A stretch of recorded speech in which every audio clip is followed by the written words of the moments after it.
आज मेरी यह जो रचना है, यह मेरी ज़्यादातर रचनाओं की तरह ही माँ पर है। क्योंकि मैं जितना कंफर्टेबल माँ पर लिखने में महसूस करती हूँ, इतना मैं किसी और विषय पर नहीं करती। माँ तेरी परछाई हूँ मैं, सच में माँ की परछाई ही तो हैं हम। इस रचना का शीर्षक मैं दूंगी, और परिचय क्या दूँ माँ का। और परिचय क्या दूँ माँ का। रचना ये माँ पर है, लेकिन इस रचना के जो भाव हैं या जो शब्दावली है, वह मेरी छोटी बहन सुमन की है। हाँ, लेकिन मैं इसे इस रचना में बोलकर अवश्य सुना सकती हूँ। क्या है, मुझे ऐसा लगता है कि हर व्यक्ति लेखक है। बस ये है कि कई बार हम अपनी भावनाओं को शब्दों में उतारते नहीं हैं। पर ऐसा नहीं है, एवरीवन कैन राइट। और ये बात प्रूव होती है इस रचना से। माँ का प्रभाव हम सब भाई बहनों पर मुझे लगता है समान रूप से ही रहा होगा। यह बात दूसरी है, कोई कह देता है, कोई चुप रहता है। लेकिन जब भी हम अपने हृदय तल की गहराइयों को खंगालते हैं ना, तो जो माँ है ना, वो ऐसे आज भी ना, जैसे कोई हीरा दम दम दमकता है ना, उस गहराई में आज भी ऐसे ही दमक रही है। मतलब किसी चीज अभाव का प्रभाव बताता है कि कोई व्यक्ति हमारे जीवन में कितना खास है। अदरवाइज तो हम ना टेकन फॉर ग्रांटेड ले लेते हैं। हाँ, सबके पास ही होता है, मेरे पास ऐसा क्या विशेष है। लेकिन माँ के बारे में पता है, मुझे ऐसे लगता है हर शब्द ना छोटा सा पड़ जाता है। हर भाव जो कहना चाहती हूँ ना, वो शब्द वो साथ नहीं दे पाते। पर फिर भी कोशिश तो बनती है ना। तो क्या लिखती है सुमन।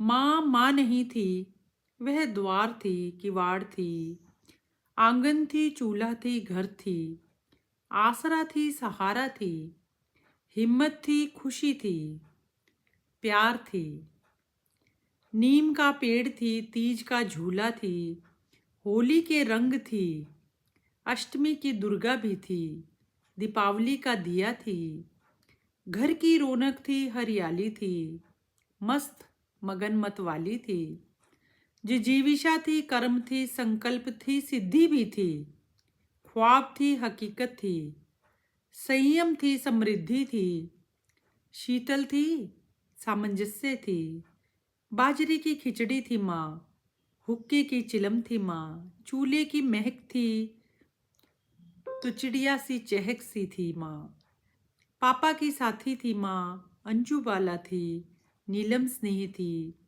राजा थी, प्रेम थी, स्नेह थी, परवाह थी, मेहनत की प्रकाष्ठा थी, संतुलित थी, सवेरा थी, जाड़े में आंगन की धूप सी थी, सबसे प्यारा रूप सी थी, सुकून थी, शीतल हवा थी, चिकन पॉक्स में रात भर सहलाती थी, जाने इतना धीरज मेरी माँ कहाँ से लाती थी, हर जगह थी, सबके लिए थी, सब कुछ करती थी और खुश रहती थी, उपलब्ध सीमित संसाधनों में भी द बेस्ट करती थी, अक्षर ज्ञान भले ही ना था, पर फिर भी ज्ञान पुंज थी, कर्तव्य थी माँ, जिम्मेदारी संग अधिकार थी माँ, विकास थी माँ, सुधार थी माँ, बच्चों पर गर्व करती थी, जोश बड़े की दादी थी, वो बस माँ ही नहीं थी, वह बचपन थी, पहचान थी,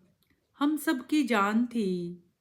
माँ माँ नहीं थी, द्वार थी, किवाड़ थी, आंगन थी, चूल्हा थी, घी थी, आसरा थी, सहारा थी, हिम्मत थी, खुशी थी, प्यार थी, नीम का पेड़ थी, तीज का झूला थी।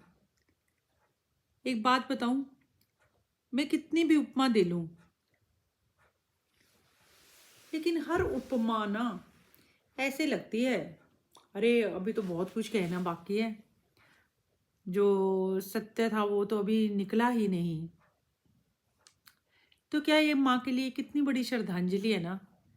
हम माँ से ही तो यह शरीर मिला, और पता है, मुझे ऐसे लगता है माँ ने अपने उच्चारण नहीं, आचरण से हमें एक ऐसी शिक्षा दे डाली कि हमारी खुद की सोच विकसित हुई, जो कि शिक्षा का ना सही मायने में अर्थ है।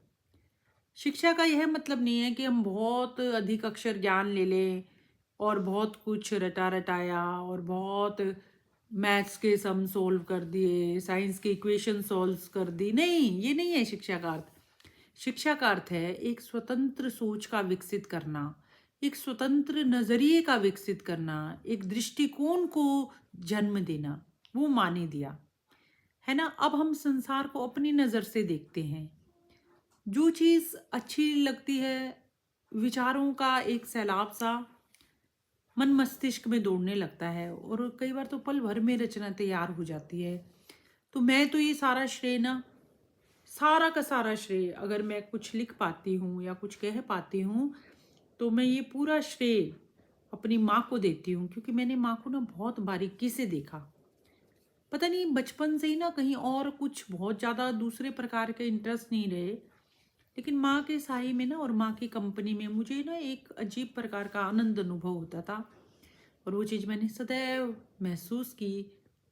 और जितना भी माँ के साथ समय बिताया, that was quality time, and that are the golden, not golden, I will say diamond memories in my life, and they will always be.